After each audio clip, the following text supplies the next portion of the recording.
منتخب المغرب اولا لعب المباراه اللي فاتت يا طارق بناحيه اليمين نصير مزراوي، ناحيه الشمال اشرف حكيمي. صحيح. وانا على مدار يعني متابعتي لمنتخب المغرب عمري ما شفت اشرف حكيمي بيلعب ناحيه الشمال. في التشكيل كله لعيبه من الاساسيين، والتشكيل ده بالمناسبه اعتقد اختلف تماما عن الماتش اللي بيتلعب دلوقتي. صحيح. هل عندك تفسير ليه وليد الرجراجي راح لفكره تغيير مركز اشرف حكيمي؟ يعني نصير مزراوي الراجل بيلعب باك ليفت وباك رايت، خلاص راح مانشستر يونايتد بيلعب باك رايت. صحيح. عشان دالوت بيلعب باك ليفت.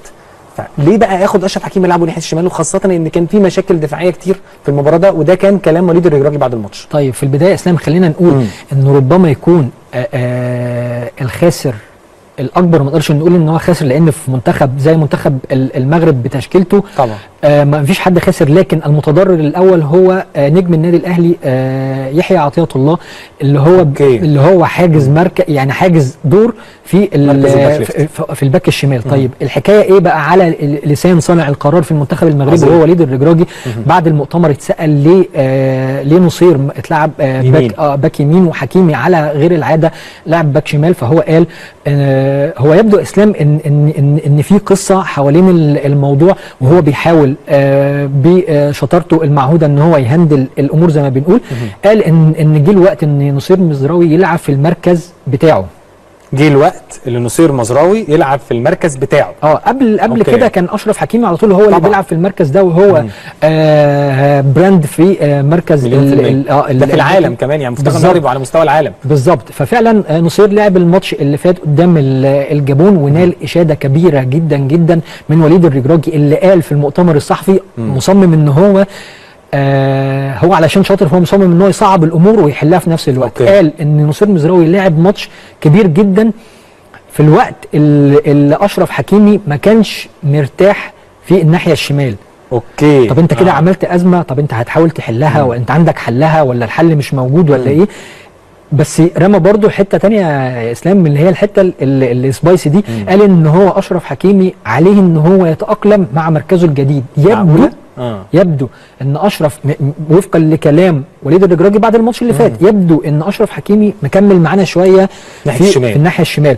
هو برضو كان من الدوافع اللي خلته يلعبه جناح شمال في باك شمال في ماتش الجابون، ان هو كان محتاج ان هو يساعد شويه مع الجناح الشمال في هذه المباراه. حلو قوي. يعني احنا دلوقتي وليد الرجراجي الراجل قال نصير مزراوي عليه انه يلعب في مركزه، اخيرا هيلعب في مركزه بالظبط، وانه اجاد جدا في المباراه، ان اشرف حكيمي عليه التاقلم في المركز الجديد، ودي نقطه مهمه جدا، لان لو اشرف حكيمي لعب هنا هيقفل فعلا على يحيى عطية الله، او يحيى عطية الله هيكون اوبشن ممكن موجود بس مش عنده الفرص الكبيره. صحيح. بلس ان هو رجع النهارده لاعب اشرف حكيمي تاني باك رايت، فهل هو الراجل بيفكر واللي بيلعب باك ليفت؟ هو النهارده بادئ اشرف حكيمي نايف اجرد اشرف داري ادم ازنو. فهل هو بيفكر انه يعلم اللعيبه كل المراكز، او يا طارق فنيا ان هما الاثنين يخشوا في العمق فيسيب طرف الملعب للجناح، ولا انت شايف ان في حاجه في الكواليس مش مفهومه؟ انا احساسي ان في حاجه في الكواليس. انت بتتكلم على اثنين بيلعبوا طبعا في توب ليفل، بنتكلم في اشرف حكيمي وبنتكلم في مزراوي لسه حديث الانضمام لمانشستر يونايتد، فالاثنين طبعا ليهم اساميهم، والاثنين صداع في اي مدرب، خاصه لو بيلعبوا في نفس المركز. انت بتتكلم في جاهزيه 110%. خليني اقول لك ان اشرف داري قبل ثواني من انطلاق المباراه جات له اصابه في الكاحل، وتم استبعاده من التشكيل الاساسي وتم استبعاده من القائمه تماما، وما لعبش المباراه وما بداش. اشرف داري نجم النادي الاهلي الجديد اللي جاي له من بريست الفرنسي، ويونس عبد الحميد هو اللي لعب مكانه في المركز ده. اشرف داري عشان كل جماهير النادي الاهلي برضو، لان خلي بالك جمهور الاهلي دلوقتي بيقعد يتفرج على ماتش المغرب صحيح عشان يتابع اشرف داري ويطمنوا على حالته. اشرف داري خرج باصابه نتمنى له بالتاكيد تكون حاجه سليمه ان شاء الله ويرجع اسرع ما يمكن. تخيلي ان يحيى عطية الله بعد ما يلعب مع النادي الاهلي والراجل يجيب فورمته، متخيل انه هيعود بشكل طبيعي جدا للقائمه بتاعه بل بالعكس انا شايف ان هو هيعمل منافسه قويه جدا. بالتاكيد مزراوي لعيب، لو لعب ناحيه الشمال لعيب تقيل جدا، واشرف حكيمي، لكن انا بشوف ان يحيى عطية الله لو اخد الطلعه بتاعه النادي الاهلي هتدي له بوش كبيره قوي. بص يعني خلينا نتكلم في نقطتين فيما يخص يحيى عطية الله. هو لعيب معروف من وقت فترته في الوداد ان هو من اللعيبه اللي على طول حاضره من الناحيه الذهنيه ومن الناحيه البدنيه. لعيب عنده اسلام الشخصيه اللي تاهله ان هو يفرض نفسه وبقوه على التشكيل الاساسي.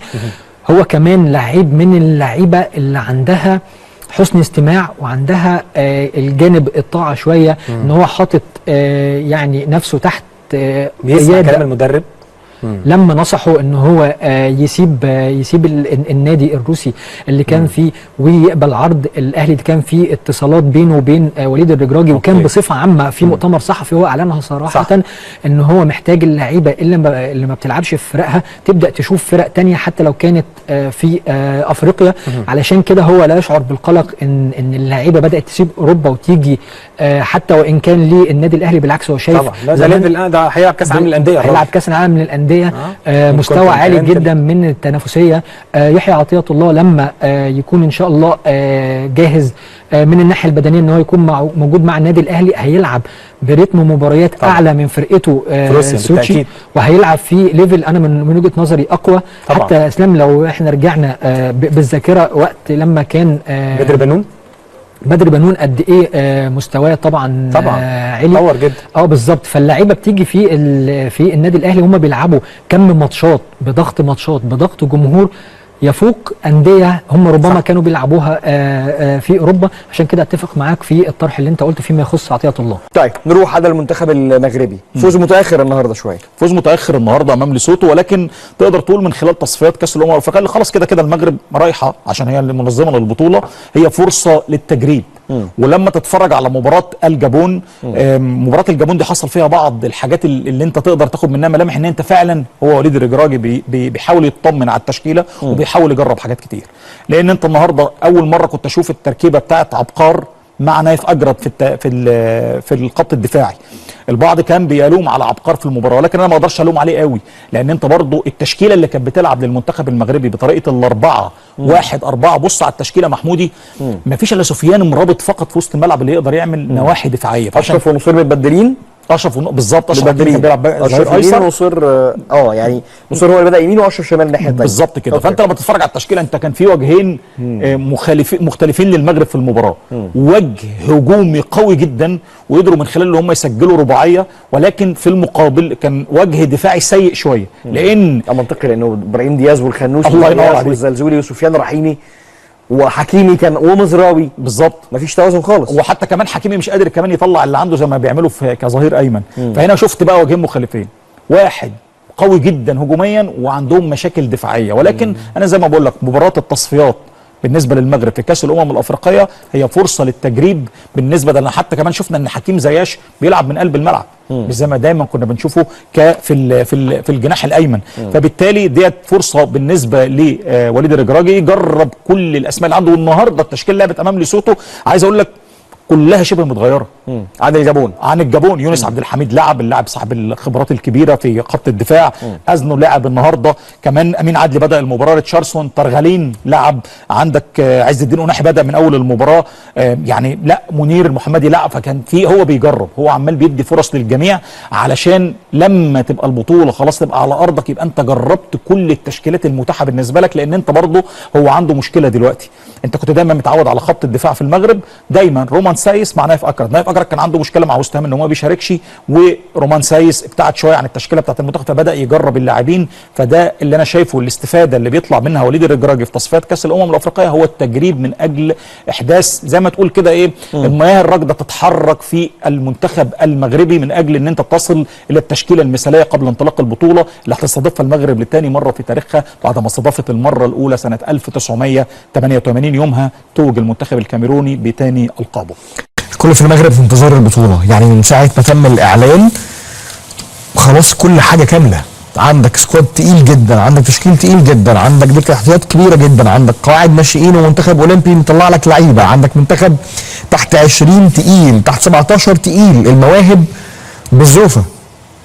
يعني 5 وخمسه في عينينا طبعا، بس المواهب بالزوفه بالنسبه للمنتخب المغربي.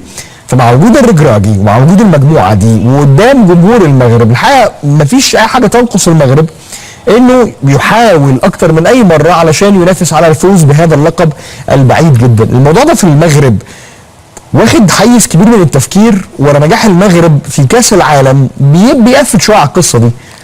يعني شوف الموضوع ده قتلت بحثا في حديثي مع الاصدقاء المغاربه حتى اللي شغالين في المجال الرياضي المغربي. اللي يقول لك لا انا مكتفي بكاس العالم، لا انا اعتقد ان ده امر من وراء القلب شويه. لا المغرب بتنظر بقوه لكاس الامم الافريقيه وهم شايفين ان على قد التشكيلات العظيمه اللي مرت على المنتخب المغربي وخاصه في فتره الثمانينات اللي كان فيها تشكيله عظيمه جدا من اول بدو الزاكي للتيمومي للاسماء الكبيره، مش عايز انسى حد منهم، كان عيب ان المغرب ما تعملش بطوله لكاس الامم الافريقيه. فان انت تكتفي ببطوله واحده سنه 76 ولحد دلوقتي ما تاخدش البطوله، فده امر مزعج جدا الجمهور المغربي. واملهم طبعا المغاربه زي ما حققت نجاحات كبيره في كاس العالم وفي الاولمبياد، ليه لا؟ ان انت بالزاد البشري الكبير جدا اللي موجود عندك والقماشه الواسعه اللي ممكن تختار منها اي تشكيل يجي على مزاجك، ليه لا ما اخدش البطوله وهي موجوده على ارض؟ لان كمان التجربه بتاعت 88 كانت قاسيه شويه، المنتخب المغربي ما يقدرش يتوج باللقب رغم ان هو كان في الوقت ده كان عنده تشكيله عظيمه جدا من اللاعبين المغاربه، زي على راسهم طبعا النجم الكبير بدو الزاكي اللي هو بالمناسبه بيقود دلوقتي المنتخب النيجيري في كرسي المدير الفني. طيب